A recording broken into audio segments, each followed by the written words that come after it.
চলে এসেছি জ্যামিতি ক্লাস 5 নিয়ে। আগেই বলেছিলাম যে আমরা এই ক্লাসে জ্যামিতির সূত্র নিয়ে আলোচনা করব, চতুর্ভুজের বিভিন্ন সূত্র নিয়ে আলোচনা করব। আমরা প্রথমে আয়তক্ষেত্রের ব্যাপারে আসি।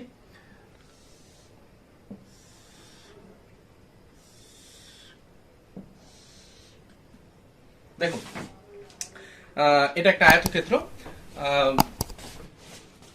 আমরা জানি যে আয়তক্ষেত্রের বিপরীত বাহুগুলো পরস্পর সমান এবং সমান্তরাল।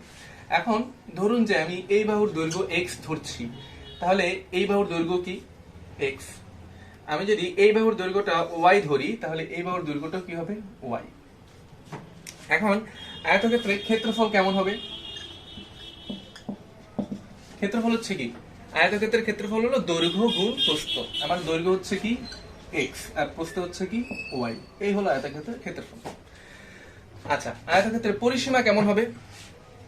পরিসীমা দেখুন, পরিসীমা, আচ্ছা পরিসীমা এই কথার মানে কি, এই যে আয়তক্ষেত্রটা আছে এটার চারপাশের দৈর্ঘ্যটা কেমন, মানে আমি এই দৈর্ঘ্য, এটা এটা এটা এবং এটা, এই সবগুলো যোগ করলে যা পাবো সেটাই হচ্ছে আমার পরিসীমা। তাহলে আমি এখান থেকে যোগ শুরু করি। মনে করুন প্রথমে আসছে y, এই বাহুর দৈর্ঘ্য, এই বাহুর দৈর্ঘ্য হলো x, আচ্ছা এই বাহুর দৈর্ঘ্য হলো y, এরপরে এই বাহুর দৈর্ঘ্য হলো x, এই প্লাস x, অর্থাৎ চারটা বাহুর দৈর্ঘ্যকে আমি যোগ করে দিলাম, এতেই আসলে পরিসীমা বের হয়ে যাবে।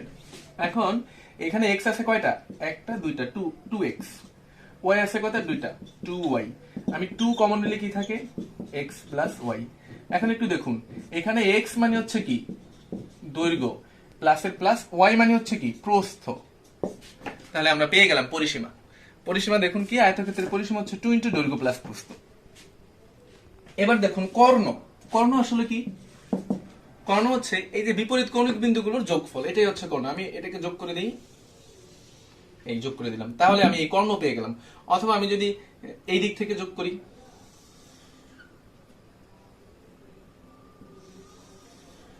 এই যে একটা কর্ণ হয়ে গেল। এখন এই আয়তক্ষেত্রের ক্ষেত্রে কিন্তু এই যে আমরা দুইটা কর্ণ পাই, এই দুইটা কর্ণের দৈর্ঘ্য কিন্তু একই। আমি এই দিক থেকে আঁকলো যা দৈর্ঘ্য হবে, এই দিক থেকে আঁকলো একই দৈর্ঘ্য হবে। এখন যদি বলে যে আয়তক্ষেত্রের কর্ণের দৈর্ঘ্য কত, তখন আপনি কিভাবে বের করবেন? একটু খেয়াল করুন। আমি যদি এটাকে একটা ত্রিভুজ হিসেবে ধরি, এই যে এই অংশটুকুকে, তাহলে এটা কিন্তু একটা সমকোণী ত্রিভুজ, কারণ এখানে 90 ডিগ্রি আছে। তাহলে এই সমকোণী ত্রিভুজের এটা হচ্ছে লম্ব, এটা হচ্ছে ভূমি, এটা হচ্ছে অতিভুজ। এখন এটাকে অতিভুজ হিসাবে ধরে নিলে আমরা পিথাগোরাসের সূত্র হিসাবে কি জানি? আমরা পিথাগোরাসের সূত্র হিসাবে কিন্তু জানি যে অতিভুজ স্কয়ার ইকুয়াল টু লম্ব স্কয়ার, লম্ব স্কয়ার প্লাস ভূমি স্কয়ার, ভূমি স্কয়ার। এখন দেখুন এখানে লম্ব কত? লম্ব হচ্ছে y, তাহলে y স্কয়ার প্লাস ভূমি হচ্ছে কি x, তাহলে x স্কয়ার। এখন এই যে এখানে অতিভুজ স্কয়ার। এখন আমার তো এই অতিভুজটা দরকার, অতিভুজের উপর বর্গ দরকার নেই। তাহলে এই বর্গকে সরানোর জন্য আমি কি করব? রুট করব। এই রুট করে দিলাম, তাহলে এই রুট আর স্কয়ার কাটা যাবে। কাটা গিয়ে কি থাকবে? যে অতিভুজ equal to root over x square plus y square. এখন দেখুন এই যে অতিভুজ, এই অতিভুজটাই কিন্তু এই বর্গক্ষেত্রের, সরি এই আয়তক্ষেত্রের কর্ণ। তাহলে অতিভুজের জায়গায় আমি লিখতে পারি যে কর্ণ। তাহলে কর্ণ ইকুয়াল টু কি পাওয়া গেল? Root over y square plus x square, অর্থাৎ কর্ণ ইকুয়াল টু রুট ওভার, এটা হচ্ছে প্রস্থ, এটা হচ্ছে প্রস্থের উপরে বর্গ, এটা হচ্ছে দৈর্ঘ্যের উপরে বর্গ। অর্থাৎ আয়তক্ষেত্রের কর্ণ হবে রুট ওভার দৈর্ঘ্য স্কয়ার প্লাস প্রস্থ স্কয়ার। এই হচ্ছে আমার তিনটা সূত্র আয়তক্ষেত্রের: ক্ষেত্রফল, পরিসীমা এবং হচ্ছে কর্ণ। ভিউয়ার্স, আপনারা যদি এগুলিকে মুখস্থ করার চেষ্টা করেন তাহলে এগুলি মাথায় নাও থাকতে পারে, আর যদি এভাবে বুঝে বুঝে পড়েন তাহলে কিন্তু এগুলি সবসময় মাথায় থাকবে। এবার চলুন আমরা বর্গক্ষেত্রের বেলায় একটু দেখি ব্যাপারটা কেমন হবে। আচ্ছা, এবার দেখুন এই যে বর্গক্ষেত্র, বর্গক্ষেত্রের বেলায় মনে আছে তো বর্গক্ষেত্র কি, যে চতুর্ভুজের প্রত্যেকটি বাহুর দৈর্ঘ্য সমান এবং কোণগুলো হচ্ছে সমকোণ, তাকে আমরা বলি বর্গক্ষেত্র। এখন দেখুন এটার প্রত্যেক বাহুর দৈর্ঘ্য সমান, অর্থাৎ আমি ধরে নিচ্ছি যে এই বাহুর দৈর্ঘ্য x, তাহলে প্রত্যেকটা বাহুর দৈর্ঘ্য কত হবে? x হবে। অথবা আপনি ধরে নিতে পারেন a, তাহলে প্রত্যেকটা বাহুর দৈর্ঘ্য কি হবে? a। এখন একটু দেখুন আমি যদি বর্গক্ষেত্রের ক্ষেত্রফল নির্ণয় করতে চাই, এটা কিন্তু অনেকটা আয়তক্ষেত্রের মতো। আয়তক্ষেত্রের বেলায় আমরা কি করেছিলাম, দৈর্ঘ্য প্রস্থ গুণ করেছিলাম। তাহলে আপনি দৈর্ঘ্য প্রস্থ গুণ করুন, এটাকে যদি দৈর্ঘ্য ধরি, এটাকে যদি প্রস্থ ধরি, বা এটা প্রস্থ ধরি, এটা দৈর্ঘ্য ধরি, তাহলে এটা এটা গুণ করলে কি হবে, দৈর্ঘ্য গুণ প্রস্থ, অর্থাৎ ক্ষেত্রফল ইকুয়াল টু কি হবে, দৈর্ঘ্য গুণ প্রস্থ। তাই এটা দৈর্ঘ্য যদি ধরি এ, আর এটাকে যদি প্রস্থ ধরি তাহলে এ, তাহলে এ গুণ করলে কি হয়, এ স্কয়ার। তো এটাকেই কিন্তু আমরা এইভাবে বলি যে বর্গক্ষেত্রের ক্ষেত্রফল হচ্ছে এক বাহুর উপরে স্কয়ার, মানে যে বাহুর মান দেওয়া থাকে সেই বাহুর মানের উপরে স্কয়ার। তো এটা আসলে ওইভাবেই এসেছে, দৈর্ঘ্য গুণ প্রস্থ, সেখান থেকেই কিন্তু ক্ষেত্রফলটা এসেছে। তো আপনি সরাসরি এইভাবে মনে রাখতে পারেন, ক্ষেত্রফল ইকুয়াল টু এক বাহুর উপরে স্কয়ার। এবার আসুন পরিসীমা। পরিসীমার কথা মনে আছে তো? পরিসীমা আমরা কিভাবে বের করি? পরিসীমা হচ্ছে চার বাহুর যে দৈর্ঘ্য সেই দৈর্ঘ্যের যোগফল। এখন এটা চারটা বাহুর দৈর্ঘ্য কি, প্রথমটা হচ্ছে এ, এটা হচ্ছে এ, এ আরেকটা এ, এই পাশে আছে। তাহলে এই চারটা বাহুকে যোগ করলে কি হয়, কয়টা এ, একটা দুইটা তিনটা চারটা, অর্থাৎ 4a। এই 4a, তাহলে এই 4a হলো বর্গক্ষেত্রের পরিসীমা। এটা আমি এখানে একসাথে লিখে দিই, 4a। এবার আসুন কর্ণ। কর্ণটা আমরা সেই আয়তক্ষেত্রের বেলা যেভাবে বের করেছিলাম সেভাবে বের করব। কর্ণ মনে আছে তো? কর্ণ কি, এই বিপরীত কৌণিক বিন্দুর যোগফলকে আমরা কর্ণ বলি। এখন এটার দৈর্ঘ্য যদি আমার বের করতে হয়, একটু খেয়াল করুন, আমি যদি এটাকে একটা ত্রিভুজ হিসেবে কল্পনা করি, এই ত্রিভুজের মতো করে কল্পনা করলাম, তাহলে এই ত্রিভুজটা কিন্তু একটা সমকোণী ত্রিভুজ, কারণ এইখানের এই কোণ, এই কোণের মান হচ্ছে 90 ডিগ্রি। তো এটা যদি সমকোণী ত্রিভুজ হয় তাহলে এটা কি, অতিভুজ, আগের মতো করে। তাহলে কি হবে, অতিভুজ স্কয়ার ইকুয়াল টু কি, এই লম্ব স্কয়ার। লম্ব স্কয়ার মানে কি, এ স্কয়ার, প্লাস ভূমি স্কয়ার। ভূমি স্কয়ার মানে কি, তাও এ স্কয়ার। আগের মতো করে যে অতিভুজ স্কয়ার ইকুয়াল টু লম্ব স্কয়ার প্লাস ভূমি স্কয়ার। এখন এই যে অতিভুজ, এই অতিভুজ মানেই কিন্তু এই বর্গক্ষেত্রের কর্ণ। তাহলে অতিভুজের জায়গায় কর্ণ লিখে দেই। এই কর্ণ স্কয়ার ইকুয়াল টু কি, এ স্কয়ার কয়টা, দুইটা, তাহলে 2a স্কয়ার। এখন দেখুন, আমার তো কর্ণ স্কয়ার দরকার নেই, আমার কর্ণ দরকার। তাহলে আমি কি করব, এই বর্গমূল করব, করে দিলাম বর্গমূল। এন্ড বর্গমূল করলে কি হবে, পরের লাইনে এই রুট স্কয়ার কাটা যাবে, থাকবে কর্ণ। আর এইখানে এই রুট কিন্তু 2 এর উপরে আছে, রুট a স্কয়ারের উপর আছে। 2 এর উপরে থাকলে রুট 2, আর a স্কয়ারের উপরে রুট থাকলে রুট স্কয়ার কাটা গিয়ে হবে a। তাহলে কর্ণ পেয়ে গেলাম বর্গক্ষেত্রের। কর্ণ কি, রুট 2a। তাহলে আমরা সেটা একসাথে এখানে লিখে দিতে পারি, কর্ণ ইকুয়াল টু রুট 2a। এই হলো বর্গক্ষেত্রের কর্ণ। তাহলে দেখুন, হয়ে গেল আমাদের আয়তক্ষেত্র এবং বর্গক্ষেত্রে তিনটা সূত্র আমরা পেলাম। ক্ষেত্রফলের সূত্র পেলাম, পরিসীমার সূত্র পেলাম, কর্ণের সূত্র পেলাম। আচ্ছা, এরপরে আমরা রম্বস এবং সামান্তরিকে চলে যাই। আমাদের হচ্ছে সামান্তরিক। এখন দেখুন, সামান্তরিকের ক্ষেত্রফল আমরা কিভাবে নির্ণয় করব। সামান্তরিকের ক্ষেত্রফল হচ্ছে,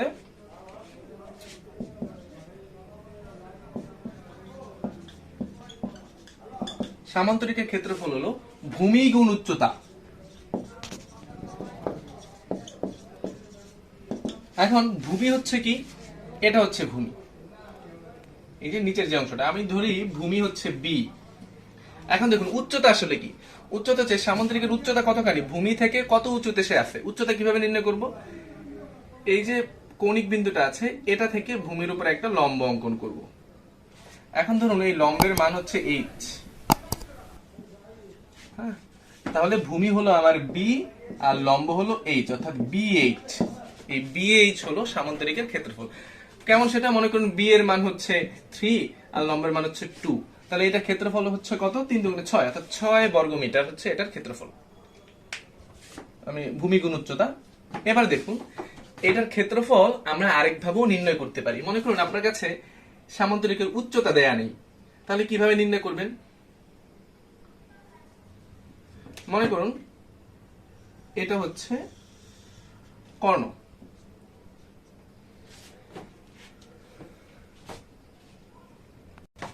এই আমাদের কর্ণ। এখন এই যে কর্ণের যে বিপরীত কৌণিক বিন্দু, এই কর্ণের বিপরীত কৌণিক বিন্দু এটা, এবং এই কর্ণের বিপরীত কৌণিক বিন্দু এটা। এখন যে কোনো কৌণিক বিন্দু থেকে আমি যদি কর্ণের উপর লম্ব অঙ্কন করি, এবং এটার থেকে এটার উপর লম্ব অঙ্কন করলাম, এই লম্ব। এখন দেখুন, মনে করুন এই কর্ণের দৈর্ঘ্য হলো বি, আর এই যে লম্ব অঙ্কন করলাম, লম্বের দৈর্ঘ্য হলো 8। তাহলে এই সামান্তরিকের ক্ষেত্রফল আপনি এখান থেকে বের করতে পারবেন। এখান থেকে আপনি এই সামান্তরিকের ক্ষেত্রফল হবে ডিএইচ। ডিএইচ, তাহলে ডিএইচ আমরা কিভাবে বের করলাম? এই ডি মানে কিন্তু হলো সামান্তরিকের কর্ণ, আর এইচ মানে হলো কি? এইচ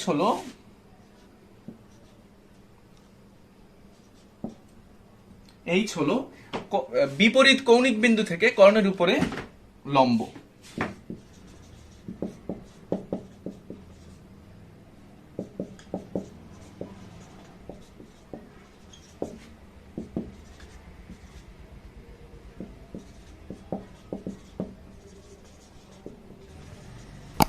বিপরীত কৌণিক বিন্দু থেকে কর্ণের উপরে লম্ব, অথবা বিপরীত কৌণিক বিন্দু থেকে কর্ণের যে দূরত্ব, সেটাই হচ্ছে এখানে আমার এইচ। তাহলে দেখুন, সামান্তরিকের ক্ষেত্রফল আমরা দুইভাবে বের করতে পারি। সেটা হচ্ছে কেমন? সেটা হলো যে ভূমি গুণ উচ্চতা, অন্যটা হলো সামান্তরিকের কর্ণ এবং কর্ণ থেকে বিপরীত কৌণিক বিন্দুর যে দৈর্ঘ্য সেটার গুণফল। এইভাবে আমরা ক্ষেত্রফল বের করতে পারি। আচ্ছা, এটার পরিসীমা কেমন হবে? এটার পরিসীমা কিন্তু আয়তক্ষেত্রের মতোই হবে, কারণ আয়তক্ষেত্রের মতো এটার বিপরীত দুই বাহুর দৈর্ঘ্য সমান। তাহলে এটা যদি আমি এক্স ধরি, এটাও এক্স, এটা ওয়াই ধরলে এটাও ওয়াই, তাহলে দেখুন এটার পরিসীমা হবে দুইটা এক্স আর দুইটা ওয়াই, অর্থাৎ 2 × দৈর্ঘ্য প্লাস প্রস্থ। আচ্ছা, এবার আমরা রম্বসে চলে যাই। রম্বসটা কেমন?